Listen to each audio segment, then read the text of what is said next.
කොහොමද මගේ යාළුවෝ හැමෝටම සැපෙන් සතුටින් සනීපෙන් ඉන්නවද? තවත් එක දවසක තවත් ලස්සන අත්දැකීම් කීපයක් බෙදා ගන්න තමයි මම අද එකතු වෙන්න ආවේ. ඉතින් ඔයාලත් මං වගේම සතුටින් ඉන්නවා කියලා තමයි මං හිතන්නේ නම්. ඉතින් අද සෙනසුරාදා දවසක්. මේ මගේ මිදුල අද පේන විදිය. ඔයාලට පේනව නේද? පුංචි මීමැසි ජනපදයක් බඳලා තිනවා. ඒ මීමැසි ජනපදයේ බඳින්න හිටපු තැන මම කරන්න නම් හිටියේ පුංචි පොකුණක් හදන්න ආසාවෙන්. ඒත් මගේ වැඩේ කරගන්න කලින් එයාලා ඉස්සර වෙලා. ඉතින් මම මොකද කරන්නේ? ඉතින් මගේ වෙලාවේ පුංචිම කොටසක් කැප කරලා මං එයාලගේ වැඩේ දිහා පොඩ්ඩක් බලන් හිටියා. බලන්න එයාලගේ එකමුතුකම, සමගිය, සහයෝගය නිසා එයාලගේ පුංචි මීපැණි තුඩකින් එකතු වෙන ඒ පුංචි මීපැණි ගොන්නක් අන්තිමේදී අපිට රස බලන්න තැනක් වෙලා.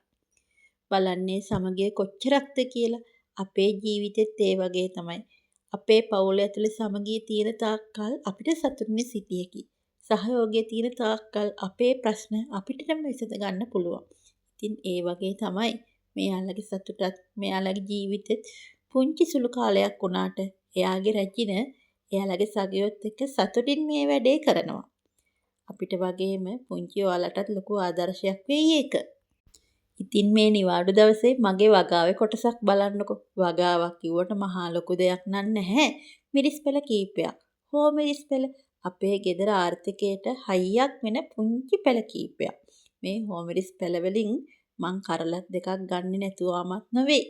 ඉතින් බෙහෙත් පොහොර කිසි දෙයක් නැහැ. මම පාවිච්චි කරන්නේ බිත්තර කටු පොහොර. එහෙම නැත්නම් මැජික් පොහොර කිව්වත් හරි. මේ අලුතෙන් හිටවපු පෙළ කිහිපයක්. පැල කිහිපයක් කිව්වට පැල 3යි 4යි තියෙන්නේ. මේ බලන්නකො අම්මිරිස් පැල ටික සත්තු කාලා. ඒත් මම ඒවට බෙහෙත් යොදන්නේ නැහැ. මේ මං වෙනුවෙන් ගත්ත පුංචි තෑග්ගක්. මගේ ජීවිතේට මගේ ගෙදරට අලුත් දෙයක් එකතු කරගන්න ආසාවෙන් හිටියේ. ඉතින් හස්බන්ඩ්ගෙත් අවසරය ඇතුව පුංචි උපකරණයක් ගත්තා. වැඩි මුදලක් නම් උනේ නැහැ. ඒත් මං හිතන මේ මුදලේ වටිනාකමට වඩා මට කෙරෙන්න ඕනි දේවල් ගොඩක් මේකේ වැඩි. මේ ටෝස්ටරේට තව කෑලි කිහිපයකුත් හම්බුණා. බලන්නකෝ මේ මොනවාද කියලා. මම ඔයාලට මේකේ කෑම හදලා වෙලාවක අරන් එන්නම්කෝ. ඒ සතුට කොහොමද බලන්න. අලුතෙන් දෙයක් ගෙදරට ගත්තම ඒක අලුත් නැවුම්.